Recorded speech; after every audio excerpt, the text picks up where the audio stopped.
Hello! If you're watching this video, it means that you are developing your own color film at home already, or at least you are thinking about doing it, using the Bellini C41 kit. And if that's the case, I'm sure you have in mind mainly two questions. Number one is, how long is the shelf life for your developer once you have prepared and mixed it? And the question number two that you're probably wondering is, how to know that your developer is still good to go and you will not ruin your pictures by using it. So in this video we are going to answer those two questions.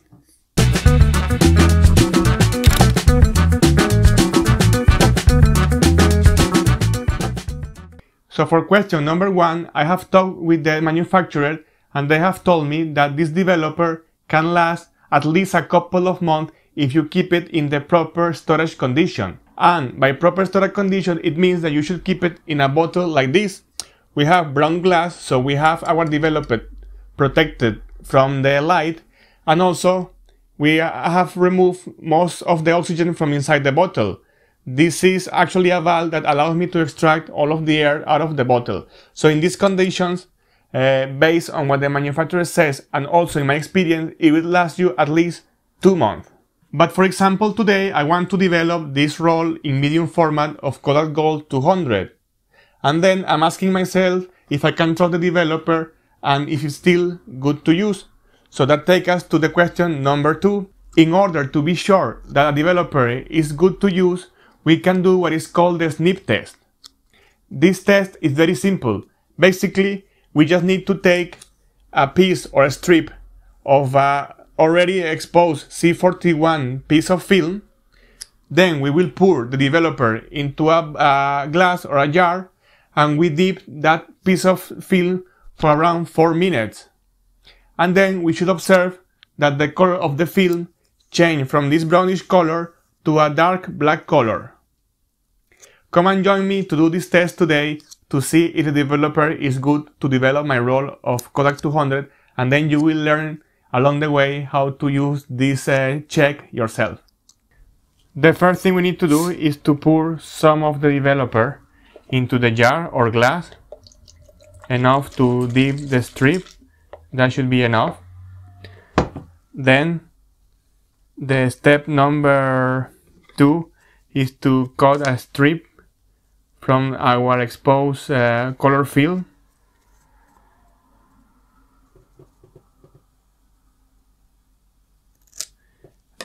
Something like that would be enough.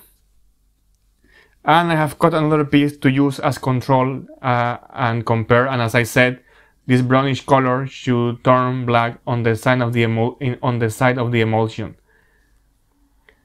Then the next thing is to dip it into the developer and wait for 4 minutes. So let's do that now, and then we come back when those 4 minutes are finished. And while you dip it there, let me just dip it inside. Make sure that you stir a bit the developer every now and then to give it some agitation. So leave it there and we come back in 4 minutes. 4 minutes are up, so now I will remove it, and I have this piece of tissue paper to let it dry. And then before we can compare the final color, then we need to let this one to dry. And while this one dries, I will give you one more advice.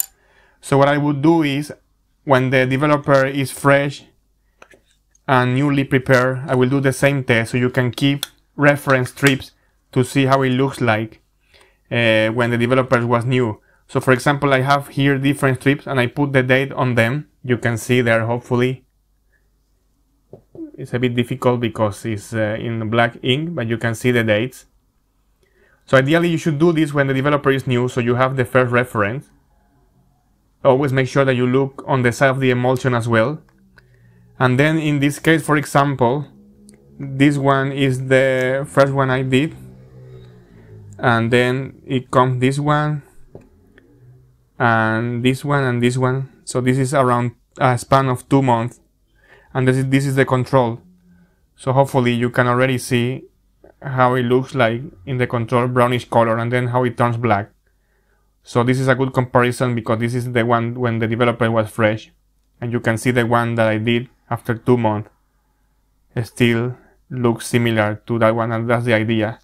So finally, when this one is dry, then because the color tends to turn a bit darker when it's dry, then we will compare it with the rest, and if we can see the same color, then it means that the developer is fine to be used.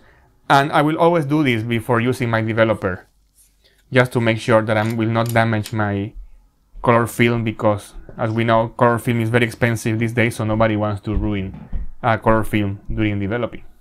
So the strip has dried, so now I can compare it with the other ones I have done before, and also the control, which is basically the strip from the negative without any submersion in the developer. And then you can see this is brownish and this is after developing, so the developer should be good to go according to this test.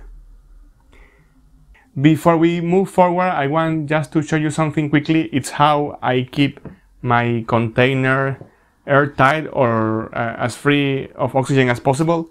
I use this system called the vacuum bin. So this is made to extract the oxygen from wine bottles, but it works really well for keeping your chemistry for negative development. So it comes with this valve that is kind of a rubbery material. You put it into your bottle, and then you have this pump which allows you to extract the air out of the bottle, or most of the air. So you pump several times, and when you hear a click, there you have it. It means that you have removed most of the oxygen. And by doing this is how my developer has lasted over 2 months.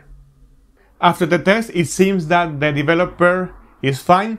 So I will now proceed to develop my film. If you want to know how I do this, you can look at this video over here that I have made before.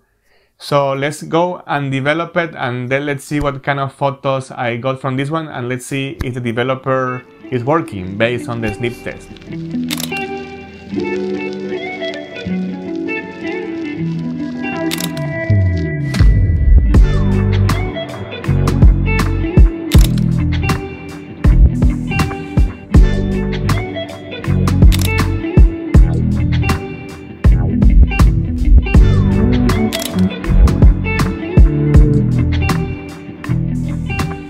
Well, I think those photos look really good to me, so at least, as I said before, this developer will last you 2 months in the right storage conditions. So there you have it. Well, that was all for this video today, but before you go, I have a gift for you. At the moment, if you head to my website, which you can find the link down below, if you sign up to my newsletter, then you will receive completely for free this very nice sticker, so you can show the world how much you love film photography. I will see you guys on the next one, and take care.